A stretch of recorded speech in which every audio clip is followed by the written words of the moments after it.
আসসালামু আলাইকুম এভরিওয়ান, সবাই কেমন আছেন? আশা করি সবাই ভালো আছেন। আজকে আমি আপনাদেরকে নতুন একটি রেসিপি করে দেখাবো। সেটা হচ্ছে চিড়া দিয়ে ডোনাট রেসিপি। এই রেসিপিটা অল্প সময় ঘরোয়া উপকরণ দ্বারা তৈরি করে দেখাবো।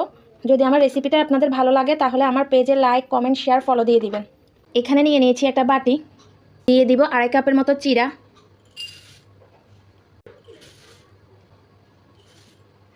এখন আমি চিড়ার মধ্যে দিয়ে দিব পানি দিয়ে চিড়াটাকে ভালো করে পরিষ্কার করে নেব। এখন আমি চিড়াটাকে ভালো করে কষলিয়ে ধুয়ে নেব। চিড়াটাকে আমি ভালো করে পরিষ্কার করে ধুয়ে নিয়েছি, দেখেন। এবার আমি দিয়ে দিব 1/2 কাপের মতো সুজি, দিয়ে দিব 1/2 কাপের মতো ময়দা, এবার দিয়ে দিব 1/2 কাপের মতো দুধটাকে চিড়ার সাথে ভালো করে মিশিয়ে নেব। দুধটা প্রথমে দেওয়ার কারণ হচ্ছে যেন সুজিটার সাথে দুধটাকে ভালো করে মিশিয়ে নিতে পারি।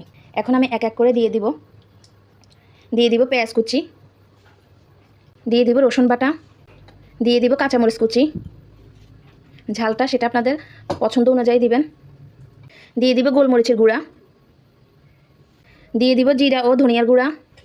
এখানে আমি চিলি ফ্লেক্স ব্যবহার করতেছি না, আমি আমার পছন্দ অনুযায়ী 1 চামচের মতো মরিচের গুঁড়া দিয়ে দিচ্ছি। দিয়ে দিব ধনিয়া কুচি, দিয়ে দিব 1/2 চামচের মতো গরম মশলা গুঁড়া, দিয়ে দিব কিছু সাদা তিল, এটা আপনাদের কাছে থাকলে দিবেন, না থাকলে না দিবেন। দিয়ে দিব পরিমাণ মতো লবণ। এখন আমি সব উপকরণকে ভালো করে চিড়ার সাথে মিশাবো। আমার মিশ্রণটা মিশিয়ে নেওয়া হয়ে গেছে। এখন আমি এখান থেকে হাতে একটু তেল মেখে নিয়েছি। এখন এখান থেকে অল্প অল্প ডো নিয়ে গোল গোল করে শেপ করে একটু চ্যাপটা করে ডোনাটের মতো করে নেব।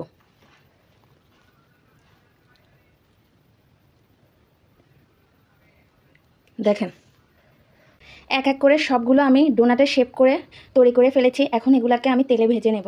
চুলোতে আমি একটা কড়াই বসিয়ে দিলাম। কড়াইতে পরিমাণ মতো তেল দিয়ে আমি গরম করে নিচ্ছি। এখন আমার তৈরি করা ডোনাটগুলো এক এক করে দিয়ে দিব তেলের মধ্যে।